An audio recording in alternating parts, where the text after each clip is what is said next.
Hi friends, ఇప్పటి వరకు శాస్త్రవేత్తలు మన సౌర కుటుంబానికి వెలుపల దాదాపు 6,300 గ్రహాలను కూడా గుర్తించారు. అయితే త్వరలో ప్రయోగించనున్న నాసా రోమన్ స్పేస్ టెలిస్కోప్ ఆ సంఖ్యను కూడా భారీగా పెంచే అవకాశం ఉందంటూ కూడా శాస్త్రవేత్తలు భావిస్తున్నారు. ఈ టెలిస్కోప్ ఏకంగా 1,00,000కు పైగా కొత్త గ్రహాలను కూడా గుర్తించే సామర్థ్యం కలిగి ఉండొచ్చు అంటూ కూడా అంచనా వేస్తున్నారు. మరి ఈ మిషన్ ప్రత్యేకత ఏంటో ఇప్పుడు తెలుసుకుందాం. నాసా అభివృద్ధి చేస్తున్నటువంటి నాసీ గ్రేస్ రోమన్ స్పేస్ టెలిస్కోప్ మన పాలపుంత గెలాక్సీలో ఇప్పటి వరకు పెద్దగా పరిశీలించని ప్రాంతాలను కూడా అధ్యయనం చేయనుంది. ఇప్పటి వరకు కనుగొన్న చాలా గ్రహాలు భూమికి కొన్ని వేల కాంతి సంవత్సరాల దూరంలో ఉన్నాయి.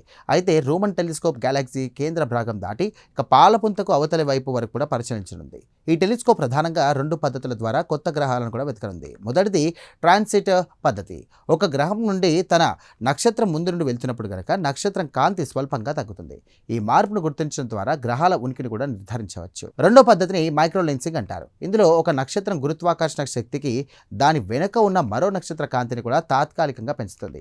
ఆ ముందున్నటువంటి నక్షత్రం చుట్టూ గ్రహాలు ఉంటే గనక వాటి ప్రభావం కూడా ఈ కాంతి మార్పులో కనిపిస్తుంది. ఈ విధానం ద్వారా మన సౌర కుటుంబాన్ని కూడా పోలిన వ్యవస్థల్లోని గ్రహాలను కూడా గుర్తించే అవకాశం ఉంటుంది. పరిశోధకుల అంచనా ప్రకారం ట్రాన్సిట్ పద్ధతి ద్వారా దాదాపు 1,00,000 గ్రహాలు, మైక్రోలెన్సింగ్ ద్వారా 1000కి పైగా గ్రహాలు కనుగొనబడే అవకాశం ఉంది. ముఖ్యంగా భూమి, అంగారక గ్రహాల పరిమాణానికి దగ్గరగా ఉండే చిన్న గ్రహాలను కూడా గుర్తించగలగడం ఈ మిషన్ యొక్క ప్రత్యేకత. ఈ పరిశోధన ద్వారా గ్రహాలు గెలాక్సీలోని వేర్వేరు ప్రాంతాల్లో ఎలా ఏర్పడతాయో తెలుసుకునే అవకాశం ఉంటుంది.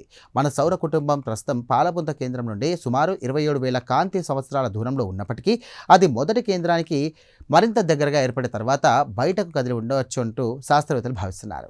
ఈ సిద్ధాంతాన్ని పరీక్షించడంలో కూడా రోమన్ టెలిస్కోప్ సహాయం చేయవచ్చు.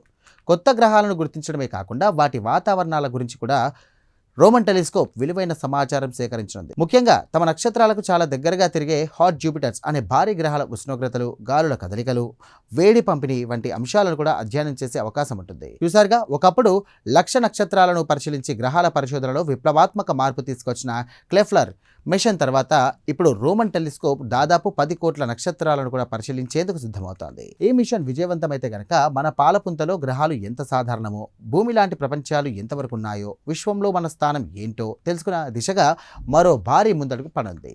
ఇక ఈ ప్రత్యేక కథనంపై మీ అభిప్రాయాలను కామెంట్ ద్వారా తెలియజేయండి. వీడియో నచ్చితే కనుక లైక్ చేయండి. వెంటనే మా ఛానల్ను సబ్స్క్రైబ్ చేసుకోండి. Thank you.